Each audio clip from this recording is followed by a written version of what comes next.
Boa noite, queridos. Vamos resolver duas atividades aqui sobre lançamentos, né? Uma primeira aí sobre movimento oblíquo, depois lançamento, se eu não me engano, ou ordem contrária, não sei. Rever aí os conceitos principais, as grandezas envolvidas. Então, com base nessas duas questões, a gente vai tirar dúvidas aí, tá? Infelizmente não vamos corrigir todas as questões que foram colocadas, né? Espero que vocês tenham tentado fazer algumas aí. Tá? Então estou fazendo aí um apanhadão geral com essas duas questões bem completas, tá? Que a gente, creio eu, que sane todas as dificuldades e dúvidas que porventura vocês ainda possam ter sobre esses dois tópicos, que é o lançamento horizontal, né, e o movimento oblíquo. Na verdade são dois movimentos complementares, né?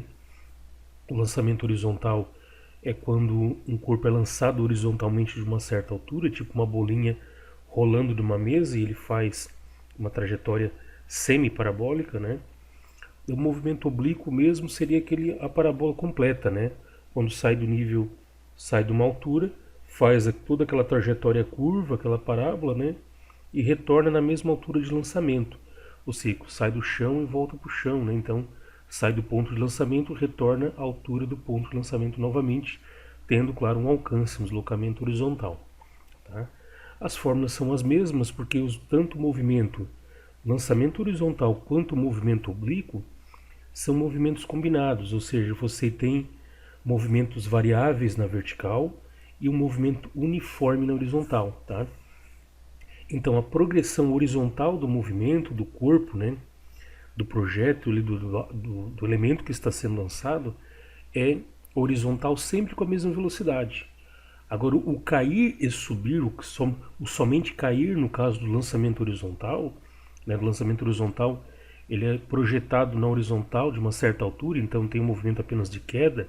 O componente vertical é de queda, é uma queda livre, aumentando a velocidade, tá? Então nós temos um movimento, na vertical nós temos um movimento uniformemente variado, com uma aceleração constante de 10 metros por segundo ao quadrado, tá? E na horizontal, um movimento uniforme, um movimento com velocidade constante. No movimento parabólico, nós já temos, né, o espelhamento ali do lançamento horizontal, né? Nós temos um lançamento de um ponto de uma certa altura, de uma altura inicial, né?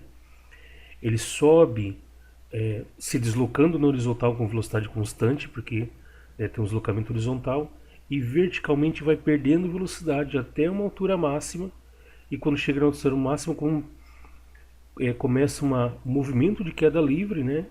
Só que com um arrastamento horizontal, né? Então o que nós temos é o seguinte: ele sobe diminuindo a velocidade até uma altura máxima e desce novamente, né, com aumento de velocidade na vertical. Na horizontal, ponto de partida até o ponto de chegada, onde ele cai, até onde ele é lançado, até onde ele cai, mesma velocidade. Sobe, perdendo velocidade, desce, ganhando velocidade. Então, verticalmente, eu tenho um movimento variado, né? Essa é a principal característica, por isso movimentos combinados, né? É um movimento uniforme combinado com movimento variável. Acelera na vertical, perde velocidade subindo, ganha velocidade descendo, e na horizontal não tem alteração nenhuma de velocidade. Tá? Nós temos o primeiro caso aqui, que é um caso de lançamento oblíquo. Né? Então, nós temos aqui um exemplo: um canhão atira um projétil, né? um projétil, né? Um corpo balístico no caso, né? A 400 metros por segundo. Né? Velocidade alta, velocidade de uma bala de canhão quando sai do canhão. Né? Com um ângulo de lançamento de 30 graus. Eu quero saber o tempo de voo do projétil, a altura máxima atingida e o alcance do projétil. Olha só, tem ângulos, né? Tem ângulo e tem velocidade inicial. Então nós temos todos os componentes que a gente tem sobre este movimento. Nós temos velocidade no eixo Y, nós temos velocidade no eixo X. Velocidade de subida e descida é o VY, que no caso inicial é a V0Y, e na horizontal nós temos, né, o V0x, que é o Vx. Né? Lembra que a velocidade assim na horizontal não muda. Muda aqui diminuindo a velocidade na subida e aumentando na descida. Tá? Eu tenho então aqui o V0, que é a velocidade com que a bala sai do canhão. Então esse V0 tem uma parte na horizontal, que é responsável pelo deslocamento, né, pelo alcance, e tem uma parte vertical que é responsável pelo ganho e perda de altura, né? É a velocidade com que sobe e desce e a velocidade com que vai para a direita, dando o alcance da bala, tá? Pessoal, tem V0, tem ângulo e tem V0, já calcula de cara V0x e V0y. V0x é V0 cosseno 30. Por que cosseno? Porque isso aqui, se você observar, fecha um triângulo retângulo. Aqui é meu cateto adjacente. E o V0x é um vetor que forma o cateto adjacente do meu ângulo. Ó, cateto adjacente, adjacente ao ângulo. Tá? Aqui estaria 90 graus. Então V0x é V0 vezes cosseno 30. Cosseno 30 vai ser colocado lá no quadro, tá? Então no dia da prova, amanhã, né? Daqui a pouco. Então o V0 está aqui, 400. Cosseno 30 é 0,86. Você pode apertar na calculadora lá, cos, digito 30, né? Então cosseno 30 é 0,86. 400 vezes 0,86 dá 346 metros por segundo. Então a velocidade inicial de subida, né? Lembra que não é só subida, é subida e lateral. Então, né, sobe sendo arrastado para o lado, dando esse movimento parabólico. É de 346 metros por segundo. E na horizontal aqui, né, calculei então, viu, meu, desculpa, é V0x, estou confundindo aqui. V0x é o lançamento aqui horizontal, a velocidade com que está indo para a horizontal. Esse 346 metros por segundo é mantido durante todo o trajeto aqui, né? A componente horizontal, a velocidade com que a subida e a descida é arrastada para o lado, tá? E eu tenho meu V0y, aqui sim, né? É a velocidade com que ela começa a ganhar altura, tá? V0y é V0 vira o seno 30. V0 é 400 e o seno 30 é 0,5. Então, o ganho de altura é 200 metros por segundo, tá? A cada segundo a velocidade aumenta, né? 200 metros. 200 metros inicial, né? Na verdade vai caindo essa velocidade porque na subida o movimento é retardado, né? Mas a velocidade que o canhão, quando a bola aqui, né? A bala sai do canhão, no subida, né? Na subida 200 metros por segundo e na deslocamento horizontal aqui 346 metros por segundo. Aqui na horizontal a velocidade não decai, é sempre constante, movimento uniforme. E na vertical eu tenho que a velocidade cai, né, vai diminuindo, para de subir lá na altura máxima e volta a cair ganhando velocidade, tá? Lembra, na altura máxima Vy é zero.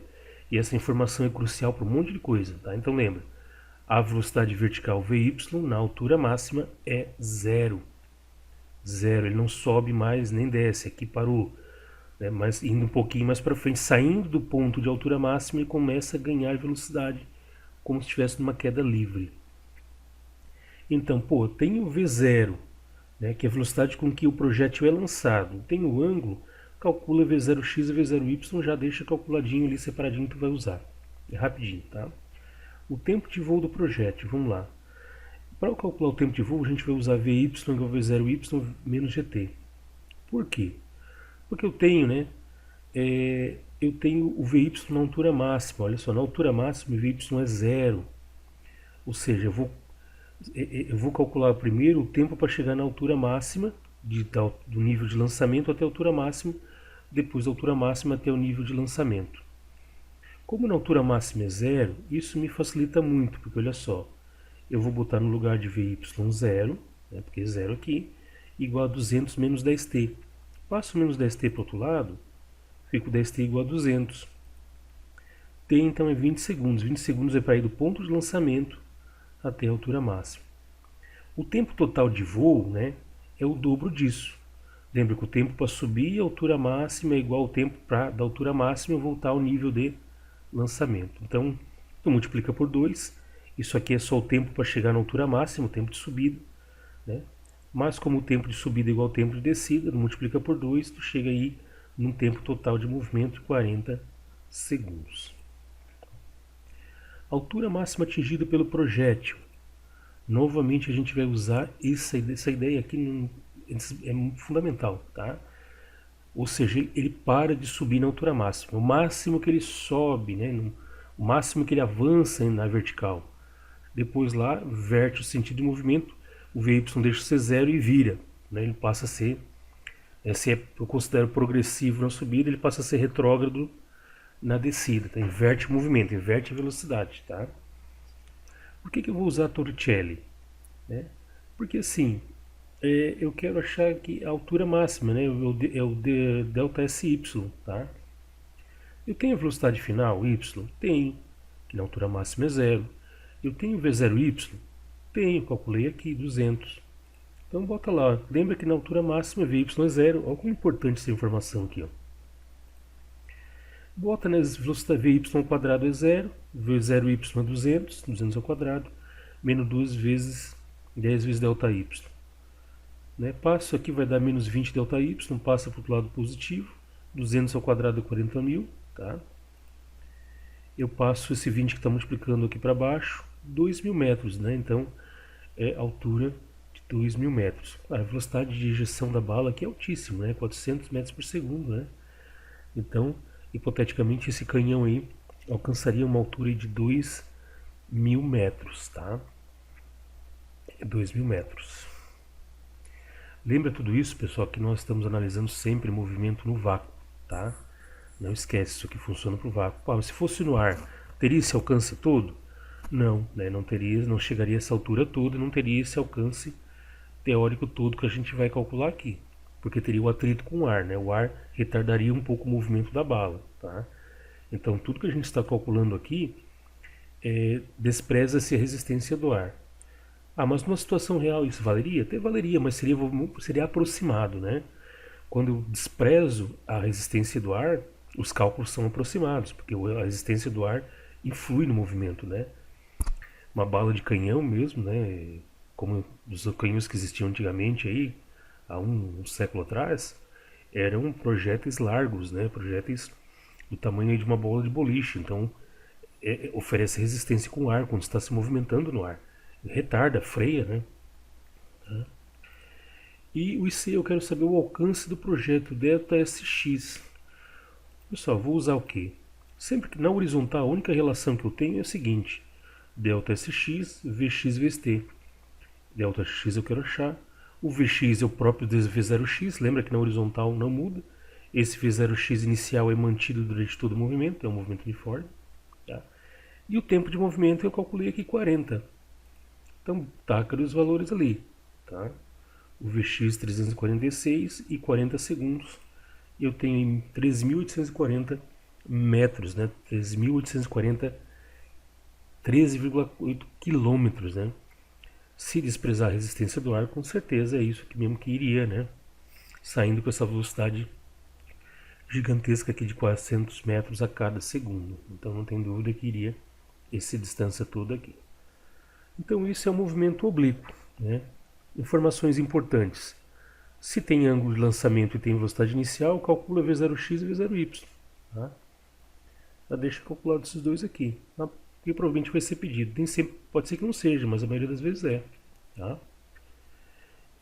Informação importante, lembra que na altura máxima, o Vy, a velocidade final na vertical, é zero. E eu utilizo isso para achar a altura, né? E para achar aí o tempo de movimento. Lembra que o total do tempo de movimento é 2 vezes o tempo necessário para ir do ponto de lançamento até a altura máxima. Lembra que o tempo de subida é igual ao tempo de descida. Se eu calculo esse tempo, se eu calculo o tempo supondo que Vy é igual a zero na altura máxima, e eu acho esse t aqui, ó, não esquece que o total é 2 vezes isso, né? 40 segundos, tá? O 20 segundos é apenas o tempo para chegar na altura máxima. Porque na altura máxima a condição é que a velocidade final, né, Vy, a velocidade de subida vertical, né, é zero. Tá? E também, aplicando na Torricelli, eu acho aqui, né, o ΔSY, que é a altura. Supondo que a velocidade final é zero, mesma coisa, eu acho, né, o deslocamento, o quanto que ele subiu, se deslocou na vertical. Né? Deslocamento vertical, altura, né, ΔSY. Deslocamento horizontal, também chamado de alcance, ΔSX. Tá? Então é uma questão relativamente tranquila de se resolver aí. E tem uma questão muito parecida na prova, essa é a deixa, tá? Certo? Acho que tranquilo, né? Então não tem muito aí o que a gente se debater nessas questões. Espero que dê tempo de vocês assistirem até a hora da prova. Desculpa o horário dessa aula aí, que mais tarde foi cheia, tá? Então tive tempo agora de gravar. Mas se tu vê isso um pouquinho da prova, olha, vai te ajudar pra caramba. Toma nota das coisas importantes aí, tá? E lembra que a prova não vai fugir daquilo que a gente trabalhou, tá? Ah, professor, não resolveu todos os exercícios, não corrigiu tudo, tá? Mas calma, né? Importante, estuda os conceitos principais, estuda os casos gerais, dá uma olhada nos exemplos no que a gente trabalhou, tá? Que isso é importante e é isso que vai ser cobrado na prova, nada mais. Não vou cobrar coisas que a gente não viu, não vou cobrar atividades no grau de dificuldade que a gente não viu, tá? Vamos lá para o lançamento horizontal, que é uma questãozinha até um pouco mais simples, né? O lançamento horizontal é meio movimento parabólico, né? Meio movimento oblíquo, tá? É um movimento semi-parabólico, digamos, né?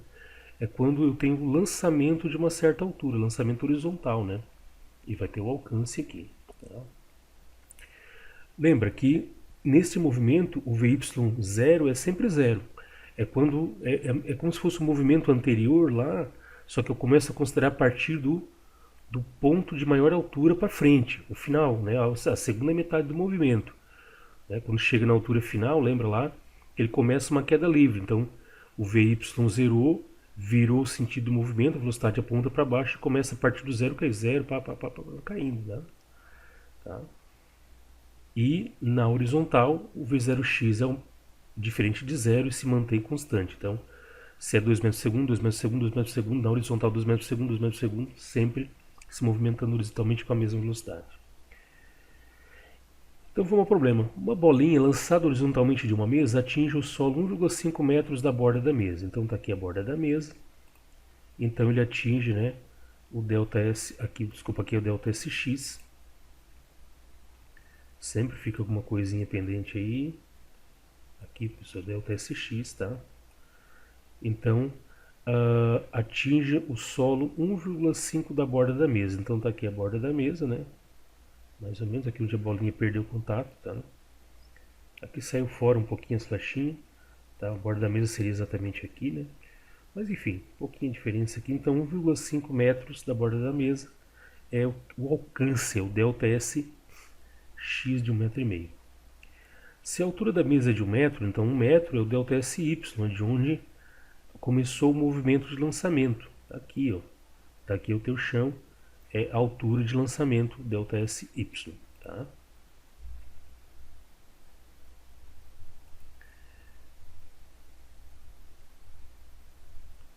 Deixa eu apagar aqui, tá? Delta X ali, tá, pessoal? Determine o tempo de queda e a velocidade da bolinha ao sair da mesa. Bom, vamos lá, tempo de queda. Tempo de queda eu vou achar a partir do t, tá? Porque o v0y é zero, né? Então olha só, v0y, por que eu não uso aquela velocidade igual a, não, porque ali aquela é para altura máxima, aqui né, a altura máxima, né, não é o caso aqui, né? O movimento começa daqui, ele não termina aqui, tá? Então tem que usar essa aqui, o delta SY, v0y mais vezes t mais 1 gt quadrado sobre 2. Pessoal, tudo isso é movimento uniformemente variado, tá vendo? Que parece muito lá com S igual a S0 mais V0t mais o meio de AT quadrado, tá? Bom, delta SY o que é? 1 metro, né? Tá aqui. Velocidade de V0y, 0. Aí zero esse t também, esse t morre, né? Porque zero qualquer coisa multiplicado por zero dá zero. 1 vezes 1 meio da fórmula, né? O g é 10 e o t quadrado que eu quero achar. Eu corto esse 10 por 2, dá 5. Né? Então eu fico 1 igual a 5t quadrado. Eu só, né, troquei os lados primeiro aqui, fico 5t quadrado igual a 1. O 5 passa para o outro lado dividindo. E esse quadrado, nessa exponenciação, passa para o outro lado na forma de radiciação. 1 sobre 5 é 0,2. Então o tempo igual a raiz de 0,2 dá 0,44 segundos. Esse é o tempo de queda, o tempo de movimento, o tempo de voo dessa bolinha quando ela perde contato com a beirada da mesa ali. Tá? E a velocidade da bolinha ao sair da mesa. Bom, eu quero então calcular V0x, né? V0x é a velocidade com que a bolinha sai da mesa, V0x, né? Na vertical eu sei que a inicial é zero. Na horizontal, a velocidade com que ela sai da mesa é diferente de zero e se mantém constante durante todo o movimento. Tá? Então, ΔSx é igual a V0x vezes t. ΔSx eu sei que é porque é o alcance aqui, ó, 1,5. V0x eu quero achar e o tempo de movimento eu sei que é 0,44. É o tempo de queda, né? Então boto lá, 1,5 é igual a V0x vezes 0,44. Eu boto, troco de lado, eu faço 0,44 vezes V0x igual a 1,5. Tá? Então entendo o que eu estou fazendo aqui. Ó. Peguei isso, troquei tudo para o outro lado. Passo esse 0,44 que está multiplicando V0x para deixar o V0x sozinho. Passo para o outro lado dividindo. Foi o que eu fiz aqui. Resolve, dá 34 metros por segundo. Né? É o tempo, é a velocidade, desculpa, com que a bolinha sai da mesa e atinge ali esse alvo aqui no chão, aqui, né? Que é o ponto de alcance, tá? Certo, pessoal? Então, é isso. Voltando lá no movimento oblíquo, pessoal, já caiu questões de vestibular perguntando qual é o ângulo de maior alcance. E eu consigo até calcular esse ângulo de maior alcance, tá? Lembra, para esse tipo de movimento aqui, o ângulo de maior alcance é sempre 45 graus. Lembra lá no videozinho do Manual do Mundo, lá do foguete, que o Iberê fazia, né? Ele fazia um moldezinho para determinar o ângulo da base de lançamento. Aquele ângulo era de 45. Porque ângulo de 45 graus num lançamento, aquele movimento que o nosso foguete vai fazer, é um movimento do tipo oblíquo, tá? Ele vai sair do chão, né, do alto da sua base de lançamento e vai até uma altura máxima e vai cair lá na frente, vai percorrer uma distância bem grande. E quando a gente inclina em 45 graus, né, foguete e base inclinado a 45 graus aqui, ó, isso me garante que ele tem o máximo alcance, tá? Então, nesse tipo de lançamento oblíquo aqui, a velocidade inicial tem que ser 45 graus em relação horizontal para que o alcance seja máximo, tá? Não esquece disso. Depois a gente, né, teria que fazer um videozinho lá no simulador, mas não vai mais dar tempo. Mas já lhes informo isso, tá? Certo, pessoal? Então era isso. Duas questões, acho que bem elucidadoras, tá? Tirando bastante as dificuldades aí, né? As eventuais dúvidas. E aqui, né? Então, duas questões, né? Duas questões sobre movimentos combinados, o movimento oblíquo e o lançamento horizontal. Beleza? Espero ter tirado o resto das dúvidas aí. E qualquer dúvida na medida do possível, né? A gente ainda dá uma conversada amanhã um pouquinho antes da prova. As formuletas vou botar no quadro, não se preocupe, tá? Mas tenta dar uma olhadinha nesse vídeo aí.